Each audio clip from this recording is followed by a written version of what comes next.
Power media viewers, இன்னைக்கு வந்து பிரேம்குமார் அவங்களுடைய டைரக்ஷன்ல கார்த்தி மற்றும் அரவிந்த் சுவாமியுடைய நடிப்பில் வெளியே வந்திருக்கக்கூடிய மெய்யழகன் படத்தினுடைய ரிவ்யூ தான் பார்க்க போகிறோம். அண்ட் மெய்யழகன் இந்த படத்தை வந்து 96 படத்தை டைரக்ட் பண்ண பிரேம்குமார் அவங்களுடைய டைரக்ஷனில் வெளிவந்திருக்குது. அண்ட் கார்த்தி மற்றும் அரவிந்த் சுவாமி அவங்களோட சேர்ந்து ஸ்ரீதிவ்யா, ராஜ்கிரண், தேவதர்ஷினி, இளவரசு, கருணாகரன் பல பேர் வந்து இந்த படத்தில் நடிச்சிருக்காங்க. அண்ட் இந்த படத்துக்கு வந்து கோவிந்த் வசந்த் அவர்கள் இசையமைச்சிருக்கிறாரு. படத்தினுடைய எடிட்டர் கோவிந்தராஜன், படத்தினுடைய சினிமாட்டோகிராஃபர் மகேந்திரன் ஜெயராஜு. அண்ட் இந்த படத்தினுடைய ஒன்லைன் ஸ்டோரி எல்லாருக்குமே அவங்களுடைய சொந்த ஊர், சொந்த மண் அப்படின்ற ஒரு விஷயம் கனெக்ட் இருக்கும், ஹோம் டவுன் அப்படின்னு சொல்கிற விஷயம். அண்ட் அந்த மாதிரி அவங்களுடைய பூர்வீக ஊரில், தஞ்சாவூரில் சேர்ந்த ஒரு ஊரில் இருக்கிறாங்க. பட் பண கஷ்டத்தினாலையும் அவர் சில விஷயங்களுக்குனால இந்த சொந்த அவங்களுடைய இடத்தெல்லாம் விற்றுட்டு வெளியூருக்கு, அதாவது சென்னைக்கு வந்துட்டு செட்டில் ஆகுறாங்க அரவிந்த் சுவாமியுடைய ஃபேமிலி. அண்ட் அதுக்கப்புறம் ரொம்ப வருஷம் கழித்து அவங்க ஊரில் வரக்கூடிய ஒரு கல்யாணத்துக்கு அவர் போகிறாரு. போகும்போது அவருக்கு இருக்கக்கூடிய அந்த கனெக்ட், ஓகே இது நம்ம ஊரில் அப்படின்ற மாதிரி ரொம்ப பூரிப்பாக ஒரு விஷயத்தையும் பார்த்துட்ருக்கிறாரு. அங்கே திடீர்னு எதர்ச்சியாக அவருக்கு ஒருத்தரை வந்து பார்க்குறாரு. அவர் பாட்டு பேசிகிட்டே இருக்கிறாரு. அவர் பாட்டு அவருக்கு வந்து எங்கே போனாலும் பின்னாடியே திறந்துட்டுருக்கிறாரு. அப்படிப்பட்ட ஒரு கேரக்டரில் கார்த்தி அவர்கள். ஸோ இவர் யார் அப்படின்ற ஒரு பெரிய கன்ஃபியூஷன்லேயே அவர் பட்டிருக்கிறார். எப்படி கேட்குறதுன்னு தெரியலன்றதுனால அப்படியே அந்த ட்ராவல் நடந்துக்கிட்டே இருக்குது. ஸோ பேசிக்கிட்டே இருக்கிறாங்க. இன்னொரு பக்கம் வந்து பார்த்தீங்கன்னா ராஜ்கிரண் அவர்களை இதுக்கு முன்னாடி பல படங்களில் பார்த்துருக்குறோம். ஏன் பாண்டவர் பூமியிலும் இதே மாதிரி தான் சொல்லியிருப்பார். நம்ம ஊர், நம்ம மண், நம்ம இடத்த வந்து நம்மளே வந்து பாதுகாக்கலைன்னா வேற யார் வந்து பண்ணுவா, இதுதான் நம்மளுடைய அடுத்த தலைமுறைக்கு கொடுத்துட்டு போகிற மாதிரியான விஷயம் அப்படின்ற மாதிரி பாண்டவர் பூமியிலே சொன்ன பல படங்களையும் சொல்லியிருக்கிறாரு. அதே போலையும் கேரக்டர் தான் இந்த படத்துலையும். ஸோ அவர் பார்த்து இதெல்லாம் வந்து நம்மளது அப்படின்ற மாதிரி பேசக்கூடிய ஒரு கேரக்டர். அண்ட் இதில் வந்துட்டு மெய்யழகன் அப்படின்ற கேரக்டர் தான் வந்து பார்த்தீங்கன்னா கார்த்தி. அண்ட் அவருக்கு ஜோடியாக தான் ஸ்ரீதிவ்யா அவர்கள். அண்ட் அரவிந்த் சுவாமிக்கு ஜோடியாக தேவதர்ஷினி. அண்ட் இப்படியே போயிட்டுருக்குது. என்னென்னோ பேசுகிறாங்க, ஊரை பற்றி பேசுகிறாங்க, இந்த இடத்த பற்றி பேசுகிறாங்க, இப்படி அப்படின்லாம். ஏன்னா எப்படி கேட்குறதுன்னு தெரியாமல் ஒரு கட்டத்தில் தப்பிச்சு வராரு. அண்ட் வீட்டுக்கு வந்து பேசுகிறாரு, சொல்கிறாரு. அதுக்கப்புறம் அவங்க பொண்ணே வந்து ஃபோன் கொடுக்குறாங்க. அதுக்கப்புறம் ரிவீல் ஆகிற மாதிரி வச்சுருக்குறாங்க. ஸோ இந்த படத்தில் கார்த்தி அவங்களுடைய கேரக்டர் வந்து ரியல் கேரக்டர் அப்படியே எடுத்து போட்ட மாதிரி இருக்குது. ஏன்னா கார்த்தி எப்போ பார்த்தாலும் டாக்கட்டிவ் அப்படின்னு சொல்லலாம். ஏதாவது ஒரு விஷயம் நிறைய இன்டர்வியூஸில் பார்த்துருப்போம். இன்டர்வியூலேருந்து எல்லாத்துலேயுமே வந்து எப்பவுமே பேசிகிட்டே இருப்பார், கலகலன்னு ஏதாவது ஒரு விஷயம் சொல்லிகிட்டே இருப்பார். அண்ட் அதே போல் அரவிந்த் சுவாமியும் வந்து படங்கள்லேயும் சரி, மேபி இப்போ ரீசெண்ட் இன்டர்வியூஸில் அரவிந்த் சுவாமி கொஞ்சம் ஓப்பன் அப் ஆகி கொஞ்சம்லாம் விஷயம் பேசுகிறார். பட் அதுக்கு முன்னாடி வரைக்கும் அவர் வந்து ஷார்ட் அண்ட் ஸ்வீட் அப்படின்ற மாதிரி தான் பார்த்துட்ருப்போம். ஸோ அந்த மாதிரியான கேரக்டரில் 2 பேரை கரெக்டாக வந்து போட்டிருக்கிறாங்க. அதை தவிர்த்து இளவரசாக இருக்கட்டும், இல்லைனா வந்துட்டு ராஜ்கிரணாக இருக்கட்டும், ஸ்ரீதிவ்யாவாக இருக்கட்டும், தேவதர்ஷினி, இவங்களாம் வந்துட்டு ஆடட் ஒரு சின்ன விஷயம், ஒரு கேரக்டர் மாதிரி தான் போகுது. இல்லாமல் கோவிந்த் வசந்தாவுடைய மியூசிக் படத்துக்கு வந்துட்டு ஆடட் ப்ளஸ் பாயிண்ட்டுன்னு சொல்லலாம். ஏன்னா 3 மணி நேரம் உட்கார வைக்கக்கூடிய ஒரு வேலையை எவ்வளோ பெரிய கஷ்டம் அப்படின்றது. ஏன்னா அதுக்கேற்ற கதை இருந்தாலும் பரவாயில்ல. நீங்கள் 96 படத்தை பார்க்கும்போது யார் 2 பேர், த்ரிஷா மற்றும் விஜய் சேதுபதி, இவங்க மட்டும்தான் படம் ஃபுல்லாக த்ரூ அவுட் ட்ராவல் ஆகுவாங்க.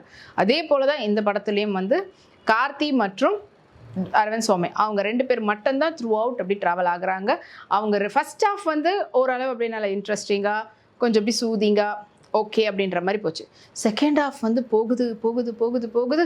கம்யூனிகேஷன் எந்த அளவுக்கு தேவை அப்படின்றத சொல்கிறதுக்காக எடுத்த ஒரு படம் அப்படின்னு வேணால் சொல்லலாம்னு நினைக்கிறேன். அவ்வளவு கம்யூனிகேஷன் இருக்குது 2 பேருக்குள்ள. அதுவும் ஒருத்தர் வந்து ஆமாம் சாமி மட்டுமே போட்டுட்டு மேலே டவுட் கேட்குற மாதிரி, இன்னொருத்தர் பேசினபடியே இருக்கிறாங்க. அண்ட் அந்த ஊரை பற்றியும், அந்த ஊரில் இருக்கக்கூடிய ஒவ்வொரு இடத்த பற்றியும் இதெல்லாம் வந்து சொல்லி ஆனால் யார் இந்த கேரக்டர் படம் பார்க்கும்போது நம்மளுக்கே யாருப்பா அவரே யோசிக்கிறாரு, யாராக இருக்கும் இவர், மேபி அவங்க சொந்தக்காரவங்க யாராவது ஒருத்தவங்களா இருப்பாங்களா, இல்லைனா அவருக்கே தெரியாத ஒரு ஃப்ரெண்டா, இல்லைனா இயல்பாகவே கார்த்தி அப்படிதானா, தெரியாதவங்க கிட்ட கூட நிறைய படத்தில் பார்த்துருப்போம்ல, தெரிஞ்சவங்க மாதிரியே போய் பேசுறது. நம்மளே ரியல் லைஃப்லேயும் ஒரு சில பேர்லாம் வந்து நல்லா சிரிச்சுட்டு பேசுவாங்க, ஆனால் யார் நம்மளுக்கே தெரியாது. ஸோ அந்த மாதிரி ஏதாவது இருக்குமோ, எதுக்கு இவ்வளோ தூரம் பேசுகிறாங்களேன்னு ஒரு இப்போ நீங்கள் 96ல் பிரேம்குமார் காட்டினார்னா அது வந்து லவ்ன்ற ஒரு விஷயத்தை எடுத்துகிட்டு அதில் வந்து 2 பேர் மட்டுமே இருக்கிறாங்க. அவங்களுடைய லவ்வை பற்றி பேசுவாங்க. அவங்க சின்ன வயசில் வந்து அதுவும் நம்மளுக்கு ஃப்ளாஷ்பேக் போயிட்டு வரும். இப்போ இந்த சமயத்தில் இவர் ஒரு எக்ஸ்ப்ளனேஷன் இவருடைய சைட்லேருந்து ஒன்று கொடுப்பாரு. அதே வேர்ஷனை வந்துட்டு அவங்க சொல்லும் போது அவங்க சைட்லேருந்து காட்டக்கூடிய ஒரு வேர்ஷனை காட்டுவாங்க. ஸோ அதுவே நம்மளுக்கு வந்துட்டு ஒரு இன்ட்ரெஸ்ட், ஒரு க்யூரியாசிட்டியை வந்து க்ரியேட் பண்ணி கொண்டு போகும். இந்த படத்தில் நம்மளுக்கு அப்படி எதுவுமே இல்லாததுனால நம்மளுக்கு செகண்ட் ஹாஃபில் ரொம்ப கொஞ்சம் அப்படியே போகிற விதமாக தான் இருக்குது. ஃபர்ஸ்ட் ஹாஃபோடையே கிளம்பி வந்துடலான்ற அளவுக்கு கூட ஃபீல் கொடுக்குற விதமாக தான் செகண்ட் ஹாஃப் இருந்தது. பட் அதை தாண்டி படத்தில் வரக்கூடிய பாடல்களுடைய வரிகள் ரொம்பவே நல்லா இருந்தது.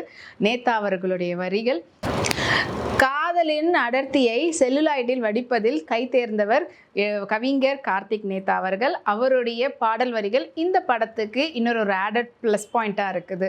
ஸோ அடிக்கரும்பனுடைய இனிப்பாக இருக்கிற விதமாக தான் இந்த பாடல் வரிகள் இருந்தது. அண்ட் அதுக்கு ரொம்ப அழகான கம்போசிஷனும் வந்து படத்தினுடைய மியூசிக் டைரக்டர் கோவிந்த் வசந்தா அவர்களுடைய இசையும் அமைஞ்சிருந்தது. அண்ட் இந்த படத்தை வந்து ஓவராலாக சொல்லணுன்னா சின்ன ஒரு கான்செப்ட். இதை வந்து நீங்கள் முடிஞ்ச அளவுக்கு ஒரு 2 மணி நேரத்துலேயே கூட முடிக்கலாம். ஏன்னா இப்போ அந்த மாதிரியான கொஞ்சம் கம்மி டியூரேஷனில் வரக்கூடிய படங்கள் இருக்குது. இதை எதுக்கு நீங்கள் 3 மணி நேரம் எடுத்து ஏதோ சீக்வன்ஸாக நம்மளுக்கு காட்ட போகிறீங்கன்னு நினச்சா அப்படியும் இல்லை. கான்வர்சேஷனையே அப்படியே ஸ்டெடி கேமராவை போட்டுட்டு மொத்தமாக நடங்கன்ற மாதிரி அப்படி நடக்க விட்டு நம்மளை வந்து பேசி நம்ம பேசுகிறவங்களை பார்க்கும்போது நம்மளுக்கே டயர்டாகிடுது. அப்படி தான் இருந்தது. பட் இருந்தாலும் அந்த படத்தினுள்ள வரக்கூடிய அந்த தஞ்சாவூர் சார்ந்து இருக்கக்கூடிய அந்த இடங்கள், அதனுடைய வியூ, சினிமோட்டோகிராஃபி வந்துட்டு நல்லாவே பண்ணியிருந்தாங்க படத்தினுடைய சினிமோட்டோகிராஃபர் மகேந்திரன் அவர்கள். அண்ட் படத்தினுடைய எடிட் அஃப்கோர்ஸ் கொஞ்சம் நிறையவே கார்த்தி அவர்களுடைய காட்சி, அவருடைய யார் அவரை பற்றின விஷயங்கள்லாம் காட்டுறதுக்காக ஒரு சில காட்சிகள்லாம் வந்து அதெல்லாம் கொஞ்சம் எக்ஸ்ட்ராவாக அவுட் ஆஃப் த ட்ராக்கில் போச்சு. இல்லைங்க, நான் எவ்வளோ நேரம் இருந்தாலுமே வந்து ஃப்ரெண்ட்ஷிப் சம்மந்தப்பட்டது எனக்கு வந்து இந்த மாதிரி ஃபைட்டிங் எதுவுமே இல்லாமல் எனக்கு இது மாதிரி சூதிங்காக இருக்கக்கூடிய படங்கள் பிடிக்குன்றவங்களுக்கு மேபி அவங்களுக்கு வந்துட்டு கொஞ்சம் நல்ல படமாக இருக்கலாம். இல்லை எனக்கு கமர்ஷியல் படம்லாம் பிடிக்குன்றவங்களுக்கு இது கண்டிப்பாக கமர்ஷியல் படமே கிடையாது. இது ஒரு டாக்குமெண்ட்ரி மூவின்னு வேணால் சொல்லலாம். அண்டு இந்த மெய்யழகன் படத்தை நீங்கள் தியேட்டரில் போய் பார்க்கணுன்னா ரொம்ப நிதானம் வேணும். அந்த நிதானத்தோடு போகிறவங்களுக்கு ஓரளவு படம் வந்து உங்களுக்கு இம்ப்ரெஸ் பண்ணலாம் அப்படின்ற ஒரு விஷயந்தான். ஸோ ஃப்ரெண்ட்ஷிப்க்கு ஏற்ற மாதிரியான ஒரு மெய்யழகன் படத்தினுடைய ரிவ்யூ தான் பார்த்துருப்பீங்க. ஸோ இந்த வீடியோ உங்களுக்கு பிடிச்சிருந்துன்னா லைக் பண்ணுங்கள், உங்கள் ஃப்ரெண்ட்ஸ் அண்ட் ஃபேமிலிஸோட ஷேர் பண்ணுங்கள். மறக்காம நம்மளுடைய பவர் மீடியா சேனலை சப்ஸ்கிரைப் பண்ணுங்கள். டேக் கேர், பாய்.